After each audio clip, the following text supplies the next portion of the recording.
Coup dur dans le monde du jeu vidéo français, Tower 5, le studio derrière les fourmis, ferme ses portes. L'annonce est tombée le 31 juillet 2025. Faute de financement, l'équipe met fin au développement de Loaders, un shooter F2P 10 contre 10 tout juste dévoilé. On fait le point ensemble, bienvenue sur Frame & Game Investigation, on démarre.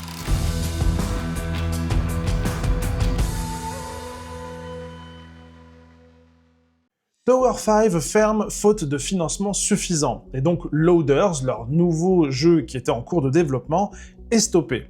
C'est une annonce rapide, sans calendrier de reprise, ni de plan de sauvetage connu à l'heure où je tourne cette vidéo. Tower 5, c'est un studio basé à La Rochelle, surtout connu pour le jeu Les Fourmis, qui a été édité par Microids, adaptation du roman de Bernard Werber. Le jeu est sorti fin 2024 et a marqué visuellement au point de décrocher en mars 2025 le Pégase de l'excellence visuelle. Et c'est précisément ce contraste qui secoue. Un studio récompensé au printemps peut fermer ses portes en été. Petit rappel des jalons précédents, novembre 2024, sortie des fourmis, mi-juillet 2025, Loader s'est présenté et passe les premiers playtests, 31 juillet 2025, la fermeture est annoncée et Loaders s'arrête. Alors que sait-on officiellement? La fermeture est liée au manque de financement. Et voici ce que l'on peut raisonnablement contextualiser sans spéculer à l'excès. Entre 2024 et 2025, ça a été une période tendue pour de nombreux studios en France et ailleurs.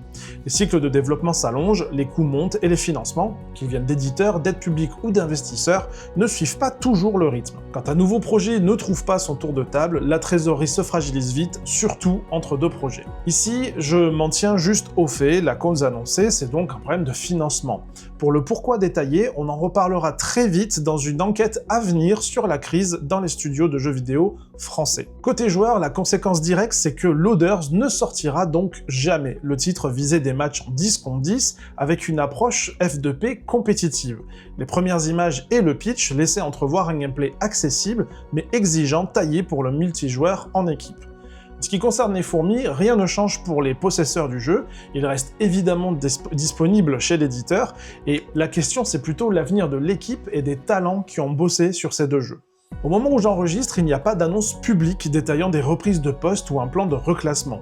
Donc si vous avez travaillé chez Tower 5 et que vous souhaitez témoigner, vous pouvez me contacter en direct, on essaiera de discuter de tout ça pour préparer la future enquête à venir. Cette fermeture s'inscrit dans un contexte plus large de fermeture et de licenciement en France entre 2024 et 2025. Je prépare donc, comme je le disais, une enquête de 15 à 20 minutes pour comprendre comment se montent ou ne se montent pas les financements, le rôle des éditeurs, des aides publiques, les avances remboursables, les erreurs de timing entre deux projets et surtout comment on va protéger les équipes qui travaillent dans ces studios. Pour conclure, on est tous d'accord pour dire qu'il s'agit d'une triste nouvelle pour le monde du jeu vidéo français et surtout pour un studio fraîchement récompensé. Tower 5 ferme, Loaders s'arrête et c'est un signal de plus sur la fragilité du secteur en France. Dites-moi en commentaire qu'est-ce qui vous surprend le plus dans cette histoire, le contraste avec les Pégases ou alors le timing par rapport aux fourmis, et surtout, quelle solution vous semble crédible pour stabiliser les studios français? On se retrouve très vite donc pour l'enquête qui sortira pas loin de la rentrée. D'ici là, prenez soin de vous et soutenez vos studios préférés quand vous le pouvez. Wishlist, achat, retour constructif, ça compte beaucoup pour eux. Salut!